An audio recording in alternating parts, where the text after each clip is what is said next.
Aging is not for the faint of heart. I hear you. Okay, you have to be strong. You have to have a sense of yourself. You can't be afraid to evolve. You can't be afraid to reinvent. However, you do face your mortality, I think, as you move from decade to decade. And you know, my decade is now in the 60s. I'm 61. And when I turned 60, it was a shocking thing. And then I was reading a doctor's note, and it said 61-year-old female as a description of, and I'm thinking, who is that?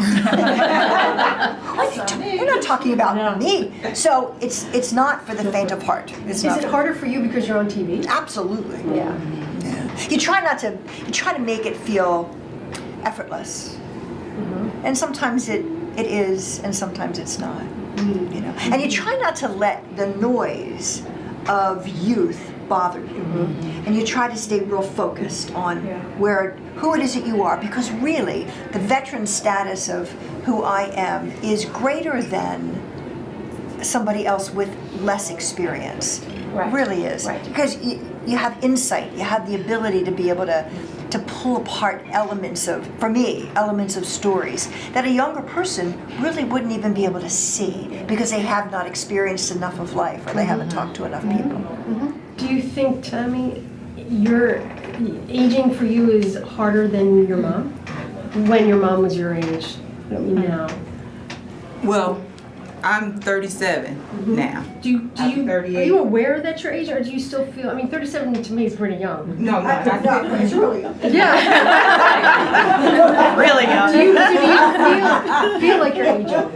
Or you're aware? I try not to, because my family background, health-wise, I feel that I've gotten wiser, and I've tried to do that purposefully because my grandmother had a pacemaker, I think in her 60s. We had heart disease. My husband has diabetes on his side of the family. So to be an example for my daughter, when you know better, you do better. So the things that I saw coming up as a little girl, the things that I was taught, not that it was wrong, but certain things I had to change. So my way of life and the way I saw myself, like the way I provide for my family when I feed them and things like that. So now I feel that I'm aging slower. I try to run my half marathons and do those things and stay active. I love being a part of my children's. I have 3 children that play almost every sport in the world. And so I'm always trying to be active with them together. So I want to be able to be out there, I say, when they have grandchildren.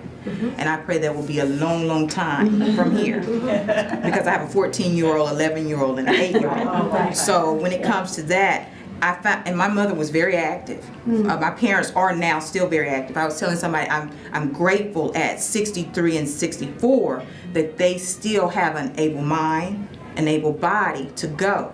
And I always, when I cook for my parents, because I'm from the South, we eat very hearty. I mean, when it comes to, so my dad, I've been trying to transition him to a healthier lifestyle. I'm like, Daddy, try this wheat or multi-grain pasta. No, give me the country pasta. And I'm like, what's the country pasta? No, give me the white pasta. But it's trying to transition. So for myself, I feel that I'm slowing down because I see what my past family history was. Because a lot of my relatives died at early ages due to just medical things that I feel that if I can prevent those things by, cutting back, pushing back, doing whatever I have to do, that helps me.